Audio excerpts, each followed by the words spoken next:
Welcome back to the Mario Armstrong Show. Each and every Monday through Friday, right here, 5 p.m. to 6 p.m. Eastern Time. Look, follow me on Twitter, man. I need to get my Klout score up. Shadid's probably laughing. You can follow me on Twitter.com/Mario Armstrong. Twitter.com/Mario Armstrong. You can get all my updates. I share updates on there all the time. Just shared one recently that we finally got a contract in from NBC to actually be their official technology contributor to the Today Show. So it's finally official, man. Thank you. Thank you. What people don't know, Adele, is over a year I've been going up and down in New York on my own dime. I was only a guest. They weren't paying me. A lot of people were like, well, weren't you getting paid? You know, no, I was, basically doing an extensively long interview. My strategy was to break in. My strategy has always been free to fee. And so what that means is, and a lot of times I will opt to do something for free depending upon the strategic move that it provides me. And if that's in line with the ultimate goal of where I'm trying to go and what type of impact I'm trying to have. And so, I've been doing this whole tech thing for over 12 years, though. So it's not like it's just all popped up overnight. So it's, there's obviously a body of work behind it all. But finally broke into the Today Show about a year and 2 months ago and paid all of our expenses up and down to New York. Showed up nights and weekends and just did crazy hustle and crazy grinding for the hope that one of these days I'd be able to start to nudge them along a contractual process. And fortunately, it worked out, man. That's good. Congratulations. Crazy. Real quick, before we grab Shadid, I did look up this iTunes app from Bill, who is blind, and he was talking about how you can use your iPhone to the iPhone camera to look to basically use the camera to look at the money in your pocket. You could hold money in your hand, point the camera at it, and it will tell a blind person how much money they have, like whether it's a $1 bill, a $5 bill, a 20 or whatever. And this the app bill has dropped. So you were saying I think $4.99 or something like that, but it's only $1.99 now. And they also have an updated version. So if you haven't updated to the latest version, Bill, 1.1, you should. Anybody that has very low sight or are blind should certainly use this app. The new version, Bill, has a privacy mode that allows you to hear the bill denominations from a tone as opposed to hearing the amount. So you might set a certain tone for a $1 bill, a certain tone, a certain sound for a $10 bill, and so on and so forth. So that way people don't know that what you're counting out loud. The phone's not saying the actual dollar amount. It's giving you these tones that equal a certain dollar amount. All right, I thought that was interesting. Let's go to the phone lines, though, man. I don't want to hold them up any longer than we've already done. Shadid is here with the Entertainment Tech Report this week, and we're taking a look at something called Klout and its impact on the entertainment industry. Hey, Shadid, how are you, man? I'm great. Before we begin, special congratulations on landing the NBC assignment, and it's important because that's the way that all of us start. It's a win for everyone who starts off doing things for free, trying to get their foot in the door, showing their value. So I really appreciate the effort you put in and what you mean to the Baltimore tech community and the community at large. I really appreciate that, man, coming from you, because you are a rising star as well, and you're building your brand. You're doing a lot of the steps that I was doing, and it's exciting to watch your progress and your growth as well, man. Before we get into it, I want to make sure people know where to follow you. They can go to MrShadid.com. That's Mr. MrShaded.com, and he's on Twitter at twitter.com/Mr. Shadid. Shadid, let's jump into this Klout thing, man. Let's first really basically give people, I tried to say it's like your online credibility or your online influence. I think that's a pretty basic definition. Okay, let's go into Klout and its impact on the entertainment industry and businesses and brands at large. Okay. First of all, Klout is a service that measures the influence of social activity across the social landscape. Now, this is based on activity and actions such as Facebook likes and comments, @reply messages on Twitter and retweets, YouTube comments, and based on that, the score is compiled and assigned from 1 to 100. Now, the closer you are to 100, the more influential you are. They originally started off with Twitter and Facebook measurement, but now I've added Foursquare and up to 12 additional social networks as well.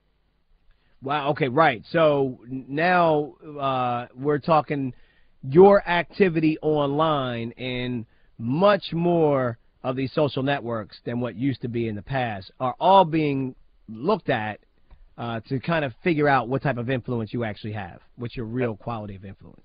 Absolutely. Yeah. How is that so let's go right to artists and entertainers. I don't care if you're a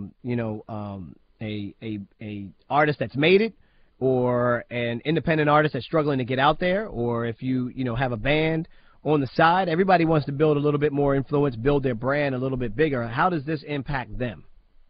Well, it impacts brands from a number of different scenarios. I'll give three specific scenarios where Klout will change how the entertainment industry as a whole operates.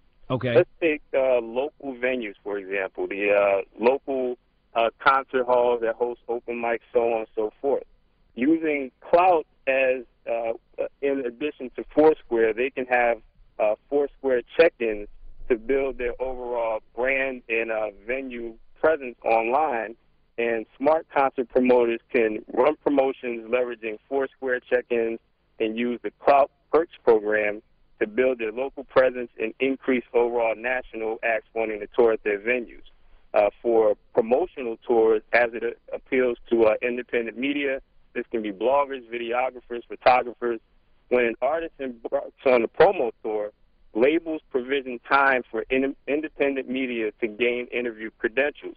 Your Klout score will be one of the primary determinants to see if you're granted that access. And so let's say your music video shows that are independent, MTV started off this way. For an independent media outlet to be serviced videos from a label, it's one of the hardest things that you can do. Now, if the label can add an entry field, for example, on a request form for your Twitter ID and search for you on Klout, they can approve you or deny you the opportunity based on that criteria. So it's important to note that even if you're not registered on Klout, users of Klout can search for your Klout score just based on your Twitter profile and your Facebook profile. Right. They can just go right to Klout.com if you guys want to read up on this. It's spelled with a K, Klout.com. And so you're right. You can just do a search right off the bat, and you can kind of see what their Klout score is and what type of influencer they are ranked as. Absolutely. Now, in recent news, we had the New York Fashion Week sponsored by Mercedes-Benz. It featured heavy Klout presence as Klout analysts actually ran a campaign which measured the influence from each designer. Now, what they did was they collected all the tweets, the YouTube streaming, Tumblr posts, Instagram posts as a designer's clothing line hit the runway, and they published the top 10 Klout list, who were the most influential designers for that particular event. Jeez. It's so important, man, because now what you're telling me is it's not good, in just that particular example with a designer, it's not good enough just to have a great line of clothing. You also have to really be smart about your strategy about building buzz and building energy that's being heard online about your fashion line, or else you're not being heard. Absolutely. And another example from the fashion industry, and this ties into the online buzz, offline convergence. In Miami, Florida, there was an event called Fashion Night Out. Now, the organizers of this event took a great leap forward by having an exclusive room called the Klout Lounge. Now, you could only gain entry to this room by possessing a Klout score of over 40, and the highest Klout score received a $500 gift card from the sponsor. I look at this being a way that more brands, more organizers will use to get the word out about their particular brand or event or service, and it actually worked as a strategy as the event organizer's Klout score boosted from 38 to 54 that night, which is a huge spike as far as Klout engagement and measurement is concerned. Yeah, you know, one of the things I have a concern about this, Shadid, is putting so much weight into this one number. How do you feel about that? Do you think, you know, do you think this will become the standard? I think my prediction is that since Klout has recently reached over 100 million registered users, and it's also permeating into offline events in the areas of exclusivity, and also brands are starting to partner with Klout. For example, with Spotify, when I broke the news of Spotify on the show, Spotify actually reached out to Klout. One of the first moves that they actually made was to reach out to Klout and set up a promotion through the Klout Perks program where influential bloggers and members of the media could have advanced membership privileges to Klout to boost the score, create the buzz. So it's definitely an area that we all need to take a look at. And once Klout starts to manage or measure actual incoming links in a person's effectiveness offline, is going to become the de facto standard by which influence is measured. There's no other way. No other way. That's a bold prediction, my friend, but you know what? I tend to agree, man. It's kind of scary at the same time, though. But look, this is important news, important information. So if you know, this is not only just an entertainment thing. If you know business owners that are out there that are trying to build their online social media presence, this is something that they need to really pay attention to, especially if they intend to become an authority of some sort in a particular field or in a particular industry. If they want to be that industry authority or want to be one of those industry authorities, people are going to look to see what their Klout score is. Hey, Shadid, man, it's always a pleasure. You always bring something new, fresh, and enlightening and timely, man. We thank you so much for the piece. People, follow him. He's online at twitter.com/Mr Shadid, and the website is MrShadid.com. Love the logo. Go digital, go home. Love the motto, man. It's always a pleasure, man. Talk to you soon. Thank you very much. Get you back on here next week, okay? All right. All right, look forward to it. We got to go to a short break, pay some bills, or else I would have just kept talking to him. Seriously, if it wasn't for Adele saying, break, we got to go to break, I would have kept talking to him. He's got, I love having him on. He's got a lot of great stuff to talk about. But we got to go to a break, pay some bills, so we can get right back. If you have any questions, you want to talk anything digital, you need some quick advice before we get out of here tonight, 866-801-8255 is the number, 866-801-8255. We'll be right back, man. I just got my hands on this brand new Google Nexus S phone. This phone's going to be doing mobile payments from the phone, like swiping credit cards from the phone. Not going to have to pull out your wallet or purse. What the? I'll be back. Give you some details on it, all right? Stick around. The Mario Armstrong Show, Sirius XM 128.